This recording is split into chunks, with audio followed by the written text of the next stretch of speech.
nyo? Ha? Hindi, patapusin mo ko. You do not address me, address the chairman.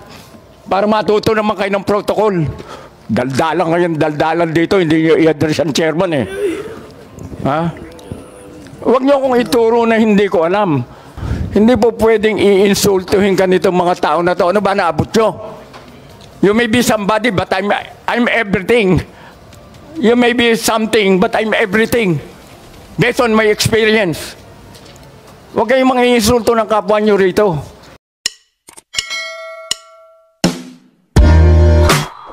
Ministerial oath on General Santiago. Yes, Comsec. Thank you, sir. Please raise your right hand, sir. Do you swear to tell the truth, the whole truth, and nothing but the truth in this investigation, sir?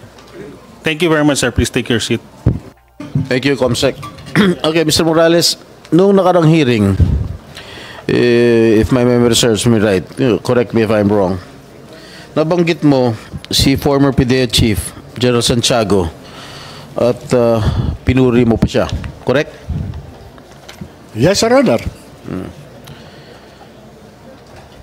Ngunit, meron akong video na medyo, kung gusto natin palabas, na mismo si General Santiago Which he showed sa vlog.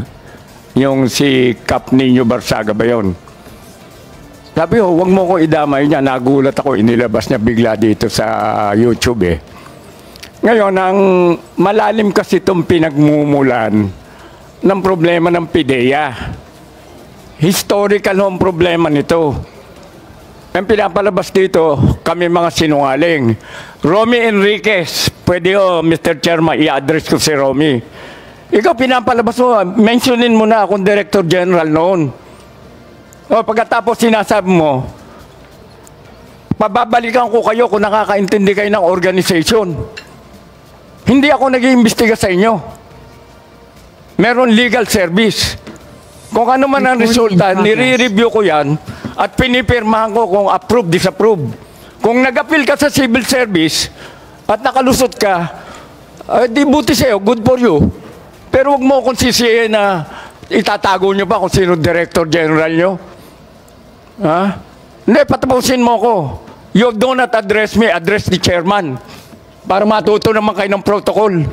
Daldalan ngayon, daldalan dito, hindi nyo i-address ang chairman eh. Ha? Huwag nyo akong ituro na hindi ko alam.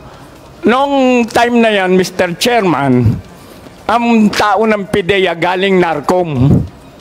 Iilan ng taon si General Abinido nag-organize yan. Out of the 1 billion pesos, minagastang 500 million, yung 500 million ginamit ni General Abinido para i-organize ang PIDEA. Para i-organize ang PIDEA. Yun ang minana ko sa kanya. Kaya nabuo yung PIDEA because of General Abinido. Ngayon, yung mga tao dyan, mga galing NARCOM, maramihang pulis, nag-issue ng... PC, sir. PC, INP. NARCOM. NARCOM. Pagkatapos, ang nag-issue, ang ating presidente, former President Gloria Macapagal Arroyo, na i-recall lahat ang pulis. Alam nyo, natin sa akin, 100 persons. Karamihan, admin. So, ano ginawa ko doon? I grew up as an intelligence officer. How can you operate nationwide with 100 people? Kaya na-recruit dyan sila Romy Enriquez, si Agent Urales. Dahil we doon na 100 people, kaya forced to good kami na mag-recruit ng tao. Ang masakit noon, nakalustot daw siya. Ang sinisisi niya, mahina ang PIDEA. Di ba binanggit niya doon sa hearing dito?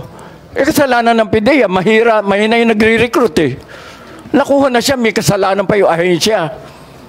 Pagkatapos, nadesisyonan yung kanyang mga cases. Anong nangyari doon? Nag-appeal sa Court of Appeals. Nag-appeal sa Supreme Court. Sinasabi niya, mali.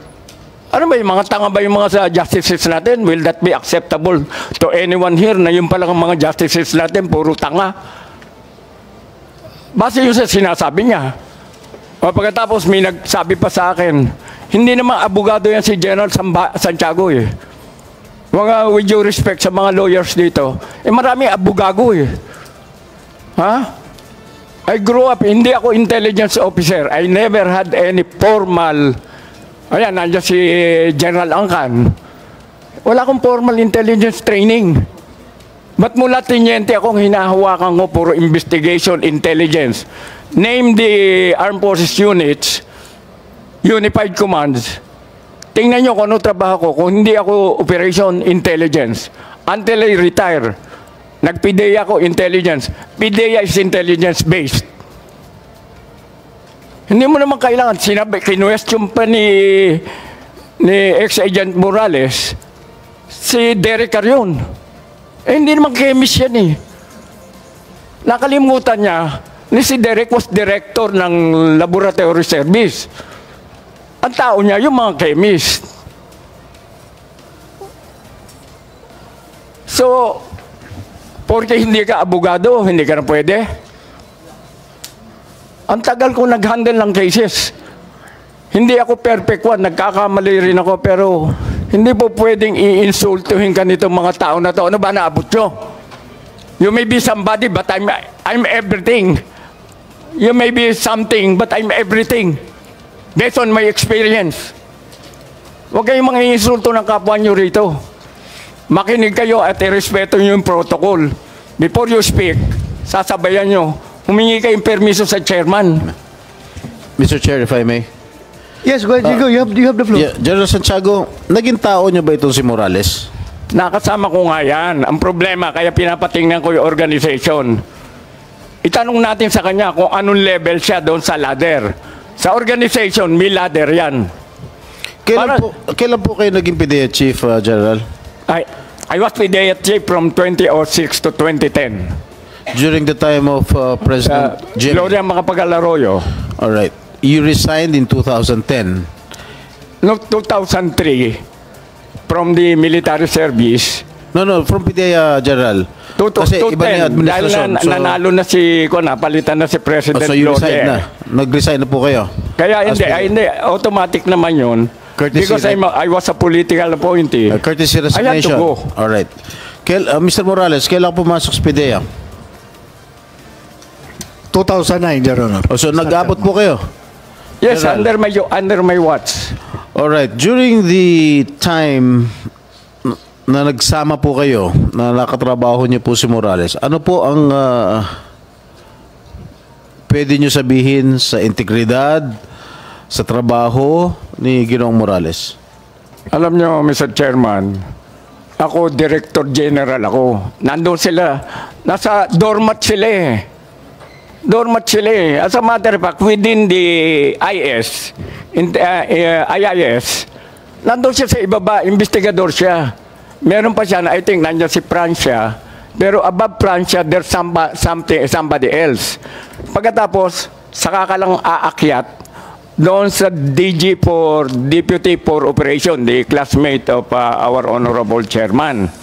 Ang nagtataka ko, bakit he is all over? Ba't nandoon ka? Nilalampasan mo lahat ng tao. Sino?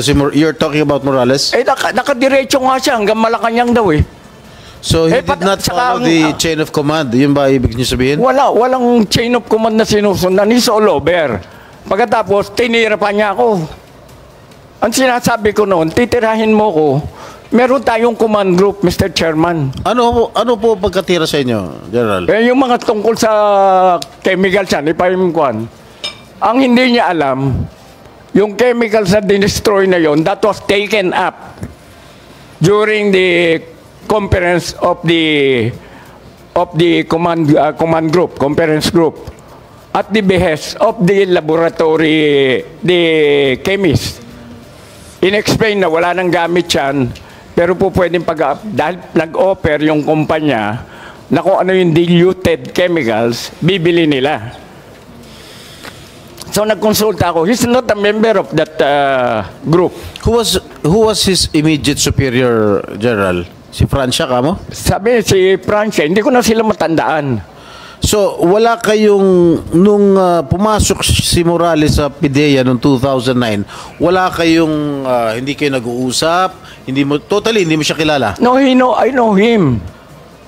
I know him dahil kami yung Mr. Donut Group. Yung Mr. Donut, umupo ka ng mesa, lahat ng chismis sa buong Pilipinas, mapapakinggan mo. Kasama po siya. Nandun yung kanyang misis, hindi ko malam kung misis niya yun. Kaibigan namin eh. Kaya nung inirecommend, sila General Bobby Santiago, my deputy, recommended, inabsorb namin sila dahil talagang kailangan namin ng ahente. Wala kami talagang, So, good afternoon, Senator. Pwede niyo ba sabihin sa amin kung ano pagkakilala niyo rito sa ahenteng ito? Hindi nga, ang nangyari nga noon, dahil in-need kami, alam ko, investigador siya ng pulis eh, galing nga sa NAR Group, may experience. O di sige, nag-apply, dumaan sa process, na-approve. Na-approve, so nandoon siya. Ang pinagtataka ko, binanata niya ako, bandang huli, pinalitan si Gutierrez, pumalit si Gutierrez, binanata na naman siya si Gutierrez, tapos ako na magaling. Tapos, nawala si Gutierrez, pumalit si General Kakdak. May problema na naman si General Kakdak. Lahat kami may problema, siya lang ang tama. Pero magaling eh. Yung akala niya magaling siya, siya ang tama. Kaya kami, wala kaming karapatan lahat. Pero General, bago nyo tinanggap o nag-apply sa PIDEA itong si Morales, hindi nyo ba chinek yung kanyang background na na-drop siya sa PNP, na-dismiss siya sa serbisyo, na-suspindi siya, tapos na-drop na naman sa PNP? Ba, hindi ko na kuha yun dahil nag-present siya sa recruitment group eh. So, ibig sabihin, he misrepresented himself. Hindi, Mr. Chairman, if I may. Ngayon lang ako nakarinig, nandito, ang daming military rito, pati si Chairman. Ano, Chairman, ang nangyayari if you are a wall? When are you dropped from roles? After 31 days ba? So, General Angkan? the chairman, Hindi na namin matanda. Pero automatically, pag ikaw nag-leave ka, nag-over ka, binibilang mo yun. Alam mong peligroso ka na, alam mong drop from roles ka, automatic. Hindi na kailangan sabihan ka, alam mong goodbye ka na. alam naman natin yan, sir, na ang kasunod ng drop from roles is discharge from the service. Kung hindi mo maagapan, hindi ka makapag-report. Automatic yan. If you're dropped from roles, ang succeeding is orders yan to be issued is talagang dismissal from the service. Yes, that is the process, Mr. Chairman. That's the process. Yeah. Pero alam mo, pag lumampas ka, alam mo na automatic, you're dropped from Mr. roles. Chair. Yes, automatic. General, maliwanag na maliwanag dito sa kanyang PDS, nakalagay dito, have you ever been formally charged? Ha? Ang sabi niya, no. Pero, he misrepresented himself to the PIDEA dahil marami siyang kaso. Pangalawa, have you ever been separated from the services in any of the following, ano ito? Malabo na ba ito?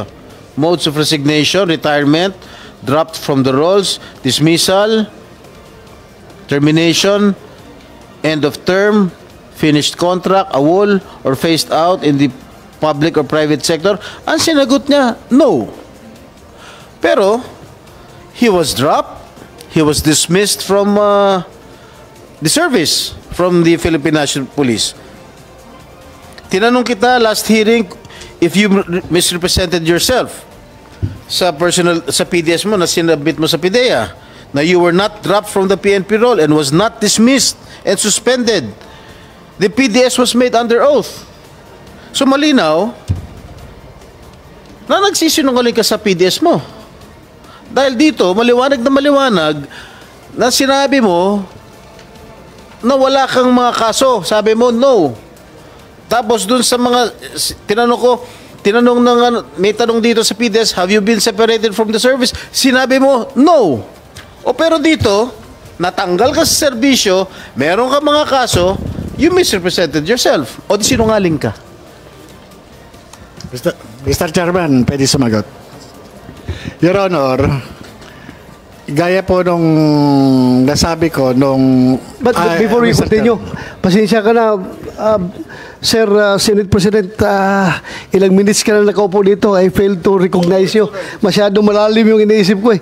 Pasensya ka na. I would like to acknowledge the presence of our Senate President, Senator Mig Suberi. Sorry, Your Honor. Maraming salamat, Mr. Chairman. I'll give an opening statement after the gentleman answers the queries of Senator. So, Senator Jinggoy, after that answer, we'll yield the floor to that Senate President. Go ahead, Agent Morales. Your Honor, na-comply ko po yung mga requirements. Yung pong binabanggit ni Honorable Senator Jinggoy Estrada, ito po yung may mga pinabago sa akin ang PIDEA HRS nung panahon po na yon. Kasi may mga information po ako doon na hindi ko pa alam kung ano yung status noon. Ngayon, nung bago ako tanggapin ng recruitment committee, na-comply ko po lahat, pati nga po mga clearances eh. Ngayon po, kay ako po, nire-respeto ko po si si Gerald Santiago. Agent Morales, klaruhin lang kita. Kung you misrepresented yourself, ako, sigurado ako, yung mga taga-PDEA people will run after you and will charge you with fraudulent appointment or ano bang ibang fraudulent enlistment niya sa armed forces eh. Hahabulin ka talaga kung nag-misrepresent ka. I am sure, habulin ka. Your Honor, Mr. Chairman, no recruitment process, na-comply ko po lahat yun. Kaya nga po ako nagkaroon ng appointment. At ako po ay naging subject po ng background investigation ng PIDEA. Ang ano po niyan, ang PIDEA po, ang tumanggap sa akin. Yung sinasabi po ni Gerald Santiago na sinisisi ko po siya doon sa hindi po. Ako po, personal na ni-recruit ni Gerald Junicio Santiago. Ako po ay naglalakad sa Green Hills. Huminto po yung kotse sa harap ko mismo. Ang sabi niya sa akin, gusto mo mag-PIDEA? Sabi ko, sir, qualified po ba ako? Di ba board passer ka? Yes, sir. Oh, may barong ka. Sabi niya sa akin, yes, sir. Punta ka ron kay Wilkins. Alam mo yung Castañeda? Yes, sir. O, punta ka ron. Akala ko pa nga po kung sino po yung Wilkins. Yung pagdating ko nga po ron, yung po pala, yung superintendent ng PIDEA Academy. So, nung araw na yon, hindi na po ako nakauwi. Meron pong gentleman's course po doon na kinakandak. At yung Mr. po... Chair, if I may, the narratives of Mr. Morales is not your... Ang sinagot mo at ang tanong sa'yo, have you ever been formally charged? Sinagot mo, no. Pero marami ka namang kaso rito. At inuulit ko, have you been separated from the service in any of the following modes? Resignation, retirement, drop from the rolls. You said, no. Di sinagot mo, no, maliwanag naman. Your Honor, yung nga po sandali lang. Tapos dito sa nakalap natin mga records mo, marami kang mga kaso. Mr. Chairman, normal po doon sa operatiba ang magkakaso. Why did you misrepresent yourself? Your Honor, wala pong misrepresentation dyan. Dapat sinabi mo, yes, you have been formally charged. Recording in progress. Mr. Chairman, Your Honor, ako'y nag-comply doon sa hinihingi ng PIDEA recruitment doon. Gerald Santiago, you were PIDEA chief at that time. Kung nalaman nyo po na marami kaso po ito, na he misrepresented himself, doon sa pag-apply niya sa PIDEA, will you still accept him? Sino naman ang... kahit sino naman yan, pag alam mo, niloloko ko, ba't mo tatanggapin? Saka, dalawa pa yan, idadagdag ko lang. Correct me if I'm wrong, Mr. Chairman. Ang kaso, dalawa, administrative, and the other one is criminal. Yung administrative, pwede kang makalusot dyan eh. Yung criminal, pag nakalusot ka dyan, pasasabihin mo, Kwan, nakapending pa, hindi pa nare-resolve, maraming requirement ang criminal prosecution.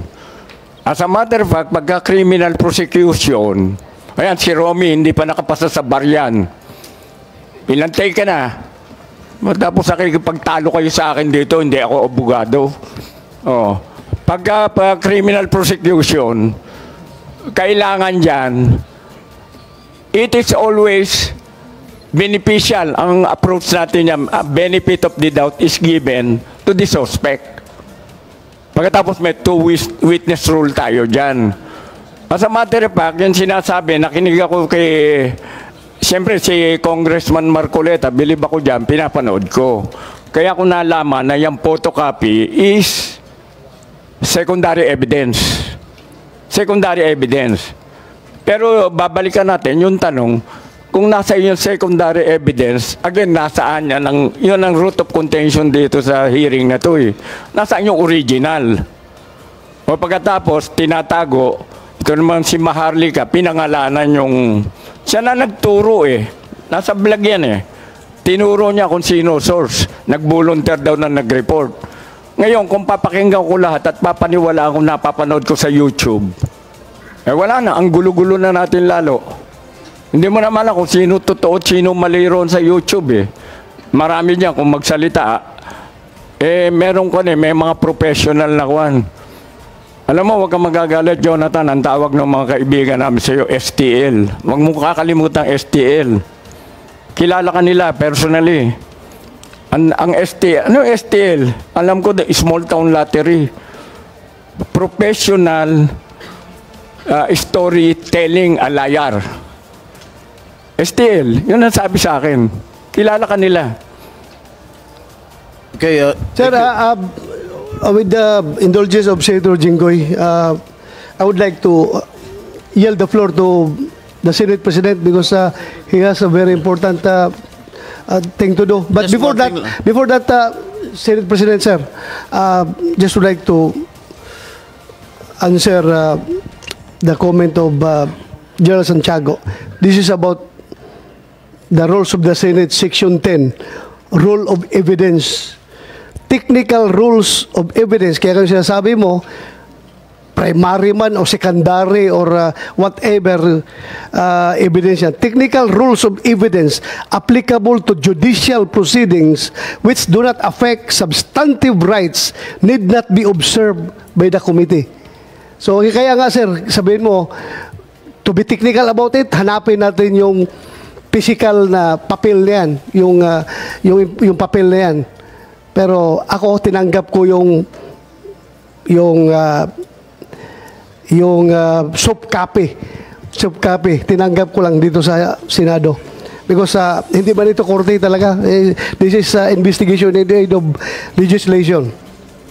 Thank you, sir. Go ahead, Senate Mr. President. Chairman, hindi nga ako pulis eh. Kaya I'm very happy. Na-educate ako rito. Pwede na akong mag-take number sa mga hearing nyo eh. Pero ang point ko dyan, kaya ako naman na-cite yung celebrated case namin sa Mayon. Nahuli namin yung mga pulis doon sa Jollibee, sa Mayon. Pinailan namin ang kaso yun.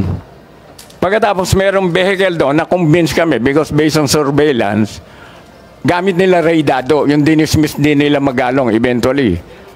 Nandun sa kabila. Sinabihan ako ni Judge Panganiban ng Quezon City RTC, General, talo tayo. I immediately agreed. Dahil yung evidence na ituturo namin, alam namin kanila, nasa other side of the road. Okay, sir. Thank you. Thank you.